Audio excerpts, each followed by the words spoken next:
There's an old toolbox here that was once included with the purchase of new Ford automobiles. Discover the ties that the World Series trophy has with a local manufacturer. And later, we'll visit an old house museum where the eclectic collections represent all corners of Rhode Island history. This is Treasures Inside the Museum.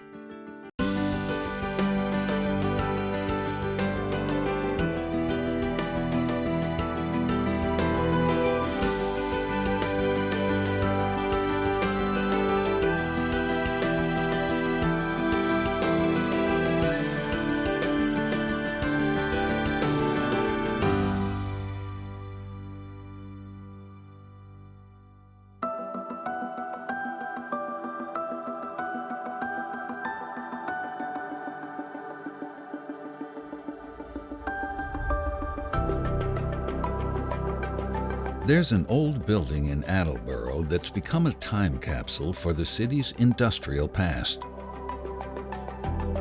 It's a place that celebrates the innovations and inventors who changed the way we work. This old foundry is now home to the Attleboro Area Industrial Museum. The museum tries to tell the story of Attleboro's industry. It's a place where people can come and they can learn. The single thing that Attleboro is really noted for is it's the jewelry center. Jewelry was a very large and significant industry, but it wasn't the very first successful industry. Button making was. There were textiles. Attleboro had 8 mills in the area. They made cloth for the textile industry. At the museum, they chronicled the industrial history of the region. The landscape of this area was once defined by the wooden mills and factories that were built here. But that landscape would be redefined when the Great Fire of 1898 destroyed the industrial heart of the city. It was a fast-moving fire, and it wiped out the area in 2.5 hours. By the time the smoke had cleared, even one of the city's firehouses was destroyed. Today, an antique hand pumper wagon sits in the center of the museum. It tells the story of not only the fire, but of a city's resilience.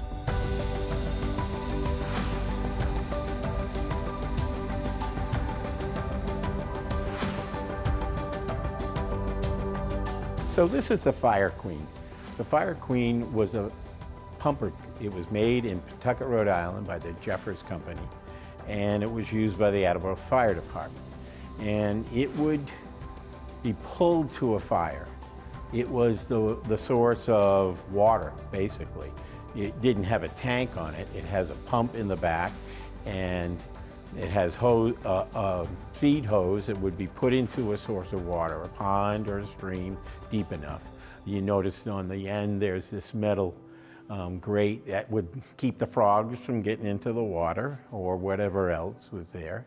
And then the large handles would be dropped down perpendicular. You'd get 10 men on either side. It would prime up the pump and build the pressure. You'd put your hoses here and you'd fight the fire. They said between 50 and 100 feet of stream could be pumped out to fight a fire. It was pulled to the fire. It wasn't attached to a horse or horse-drawn. It was pulled by the individuals who were going to pump it. The fire of 1898 decimated this area, which was the jewelry manufacturing area, and most of the buildings were built of wood. And they were 4 stories high with a lot of glass, a lot of solvents, a lot of flammable materials were used in these buildings, and the 1898 fire put 20 businesses out of homes. But they were able to, with the good-heartedness of the other businesses, believe it or not, could find space and find machines. So they were able to put out their spring and fall lines and winter lines, and then were able to rebuild within a year. 18 out of the 20 companies are rebuilt. Those companies rebuilt using brick rather than wood, creating much of the landscape that still exists today.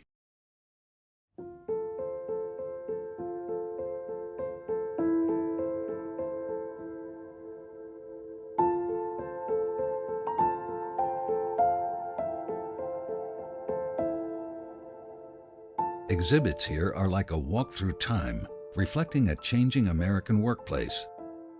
People who once labored on farms were now punching a time clock to record their hours in a factory.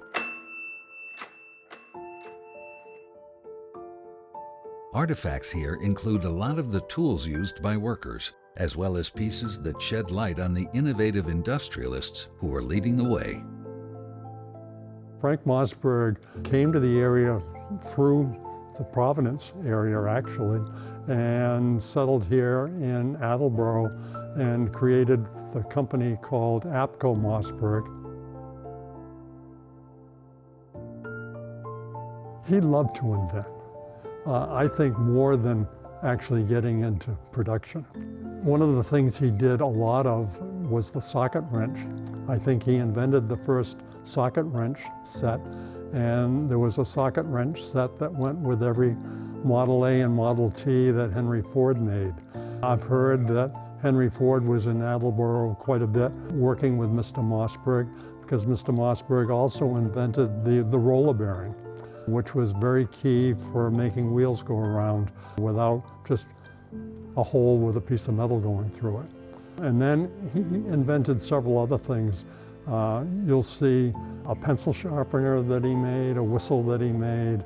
He was very involved with the making of the reels that wire was wound on, and also in this area, the drawing and thinning down of the wire for telephone wires and electric wires was all done between here and Providence.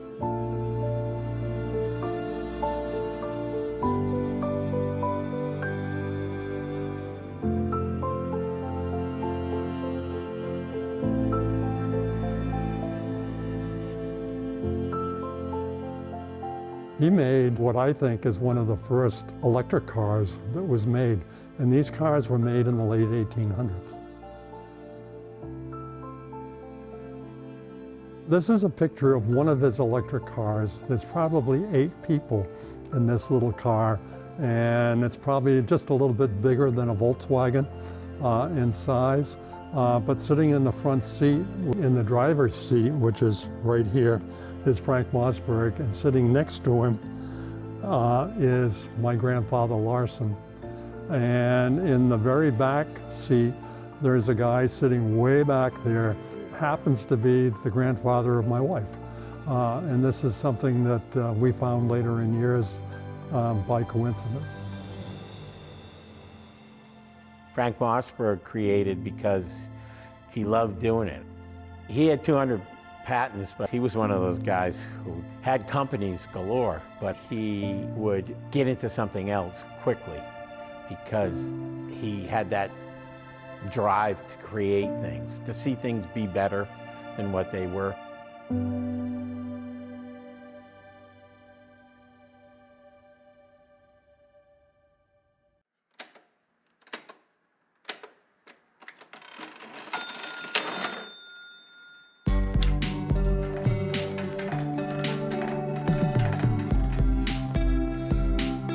A lot of the objects on display are still in working order. Visitors can watch as museum staff transform a simple disc right before their eyes. Another machine demonstrates how chains are made. It starts with a simple spool of wire, and with some well-engineered twisting and turning, a chain comes out the other end.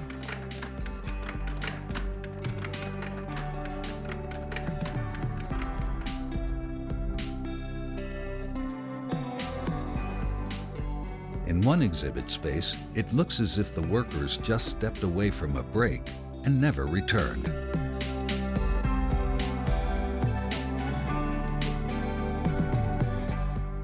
Elsewhere, the story of jewelry manufacturing wouldn't be complete without paying tribute to those who worked on the assembly line. So this is your basic jewelry manufacturing assembly line. So these ladies are classic examples of jewelry assemblers, and you'd have 100 of them in a long row in one of the jewelry manufacturing buildings, 4 stories of them. These women would go to an inventory station.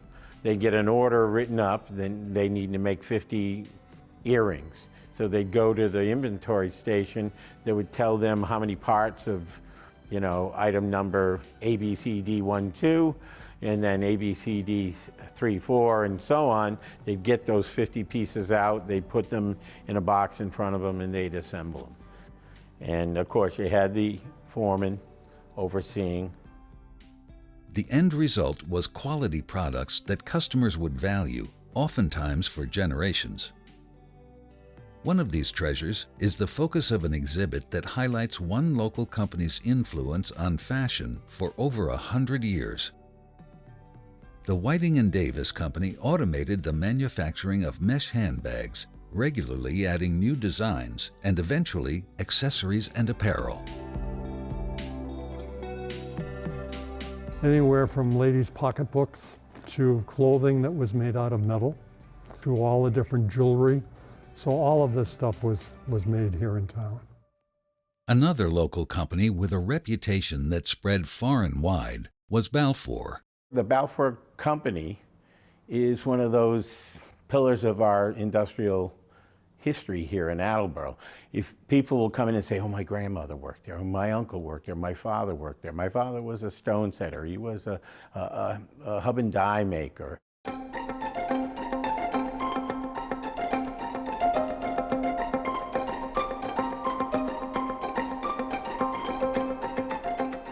L.G. Balfour started a jewelry company basically with fraternity and sorority pins. He was a salesman for other companies with fraternity and sorority pins.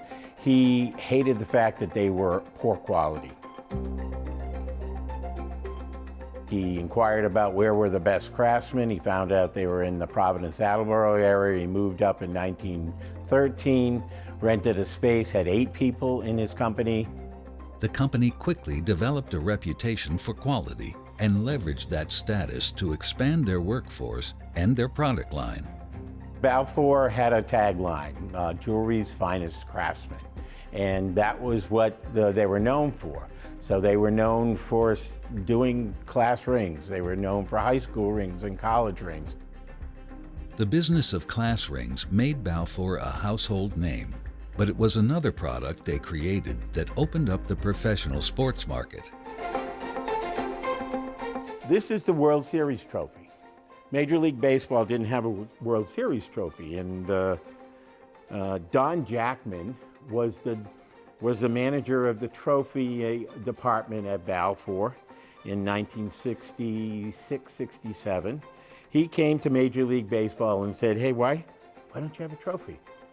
And they said, you know, we do have some trophies. He said, but you don't have one particular trophy for the World Series.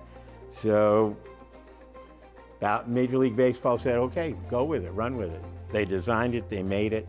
It was the year that the Red Sox played the St. Louis Cardinals and lost. And Mr. Jackman got the privilege of taking the trophy, which was 4 times the size, about 2.5, 3 feet high, with him on the plane to St. Louis to hand it out on the field. And Balfour had that contract, the World Series trophy, Commissioner's Trophy contract, for 30 years after that.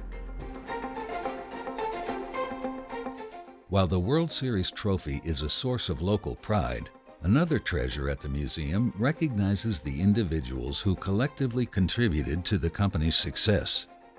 What you see here are how Mr. Balfour validated and cared for and rewarded his employees. He gave them service jewelry, 5-year, 10-year, 15-year, 20-year, 25-year. These cufflinks were 25-year diamond chips for 10 karat gold. These were 30, 35, 40, 45-year rings, 10 karat gold. Some really nice enameling with the Balfour symbol in the middle, diamond chips around, and some different kinds of jewels. And the last one has a lovely bunch of sapphires and red rubies. Throughout the museum, there are exhibits that give visitors a glimpse into the manufacturing world that once dominated this region.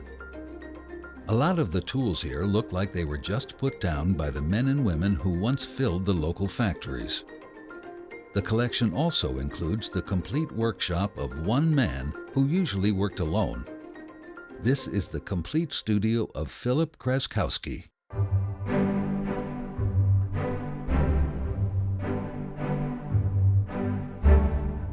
He was an Attleboro resident, graduated in 1938 from high school. I think one of his line was something like, you can have a little fun while you're working too, you know, which was clearly part of the way he loved life. And he went to RISD, he was working on an art degree, but his family owned a dairy farm on Lindsay Street here in Attleboro. Their hired hand got sick, he had to go home and work on the farm. But he had finished 3 years at RISD. He came back to the farm, he built a studio in the barn, and he continued with his art. And somebody asked him, I think it was an American Artist, they did an article on him in the 60s. And they asked him, well, do you feel bad that you didn't graduate? And he goes, no. He said, I didn't need a college degree, I just needed talent. Phil Kreskowski would get commissions, but most of his work was independently conceived. He liked caricatures. He loved doing caricature art, and he had a routine project like this Western Horseman magazine in which he'd develop Western caricature scenes, and they would publish it as a cover on one of their issues. Most all of these, particularly the ones that are painted, are the ones that were doing the cover art. Looks like he did one for Golfing magazine with a caricature art golfer over there.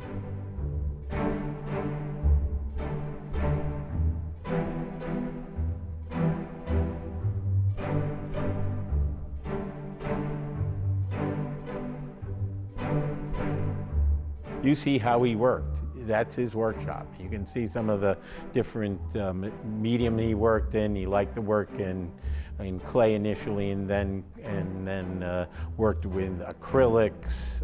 One of his big projects was making these Native American Western motif 12-inch figures. A lot of those bronze figures are on display here, alongside the tools that Kreskowski used to make and assemble them. His works included a bust of President Kennedy and creating the iconic G.I. Joe for the Hasbro toy company down the street. He also used these tools to design medals awarded to presidents and the Pope. He was very prolific back in the early 1960s. He had a number of sculpting projects underway. You know, one of the things I don't think I've ever seen, and I don't see any evidence of it here, is sketching of his ideas. I don't know how he originated and formed the idea before he actually started creating it.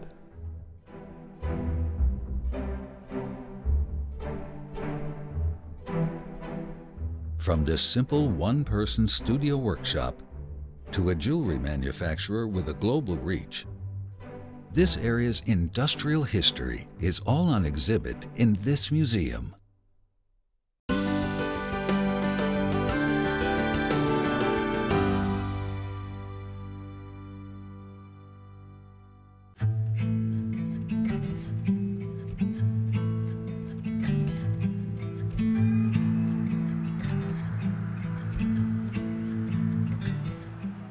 Just off the main road in Coventry, Rhode Island, is an old house that has had a myriad of different uses in its lifetime. Today, it's a museum with a collection as eclectic as the building's past. It's called the Paine House Museum. It's because the Paine family was the longest living residents of the house. They were here 85 years, and then the house was donated to us in memory of Orvilla and Herbert Paine, and Herbert Paine was the last resident here. Inside the museum, exhibits include colonial-era furniture, children's toys, and a collection of everyday household items. But one of the most telling pieces is this old sign. It says, "Entertainment for Travelers, Good Stabling for Horses" by A. Holden.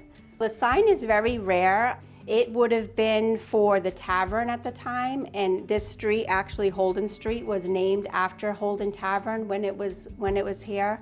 Taverns were very significant back then. Actually, it was originally a tavern by Samuel Bennett, was the first licensed tavern here. It wouldn't have been in this room, and it would have been in an adjacent room because this was added on by the Braytons. But you had to have a license to run a tavern in order to hold any type of town meeting. A tavern was actually a hub for the community. What happened is with Samuel Bennett, they wanted to form the town of Coventry, so he applied for a tavern license, and the first town council meeting and election was actually held right here at Samuel Bennett's tavern. Then came along the Braytons in 1742, and they continued to run it as a tavern until it was sold to the Holdens in 1797. It was originally sold to Charles Holden, but then Anthony ended up taking over, and that's where this sign comes in because we know that's Anthony Holden.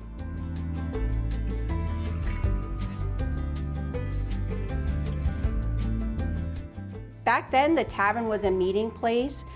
They had to have musters to prepare the men for war and battle. So every Saturday, they would have a muster here. Town council meetings, it was a sick house, it was anything that was community related. Whenever there was a meeting or a special event or something significant that the government needed to inform the citizens of, the signs would, by law, have to be posted at the tavern because that was the general gathering place of the community.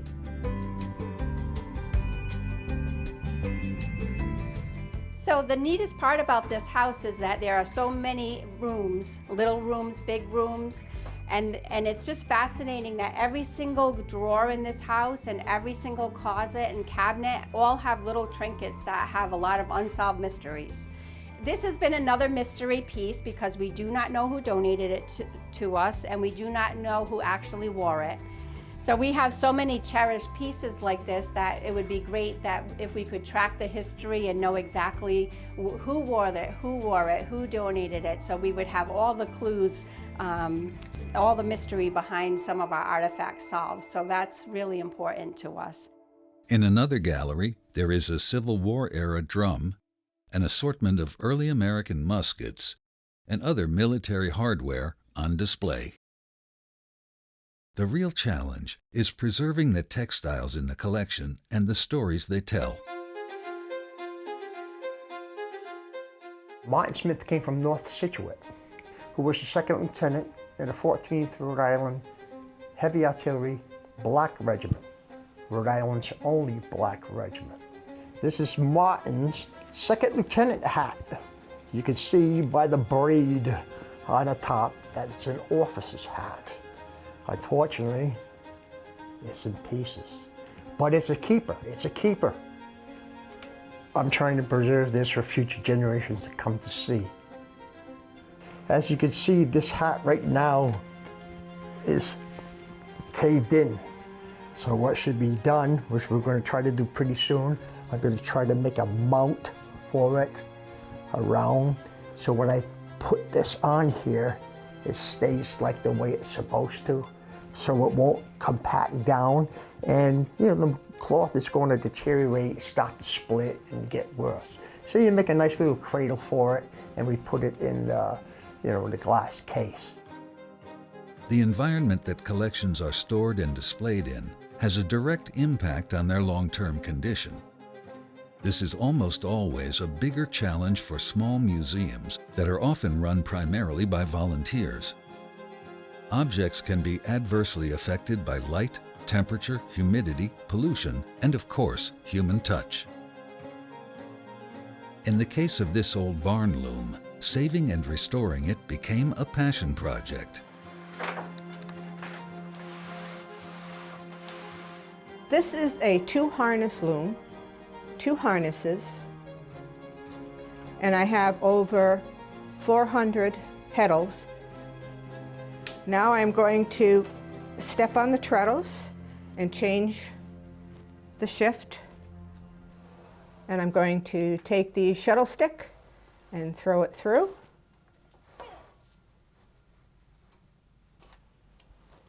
You can also size the yarn, which means spraying before putting it on, before dressing the loom. Use fabric like spray starch or whatever. But back in the day, they didn't have that. So now I'm going to change the shed again, step on treadle 1, and push the shuttle through. I'm using a shuttle stick because it is easier on this loom. Then I'll step on treadle 2. The shed opens in a different direction. Up and down, that's all I'm doing. Changing the shred up and down.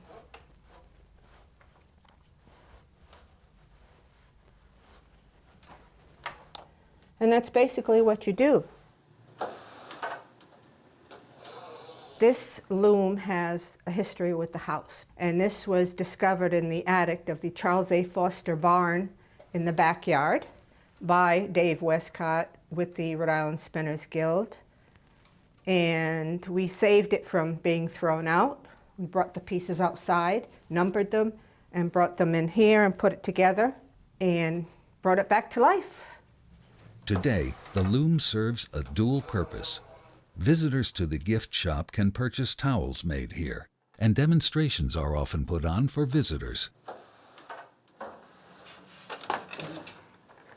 Spinning and weaving are my passion. So I enjoy demonstrating and volunteering. That's why I've joined the Rhode Island Spinners Guild. My 2 favorite fibers are flax and cotton. The settlers back in the day used the barn frame loom to make their own cloth so that they would have their own clothes. Those that could not afford the imports from Europe, they would make rugs and blankets. It's just a passion. The barn loom lives on, and together with the rest of the collections and exhibits here, they help to reveal the story of Rhode Island's past.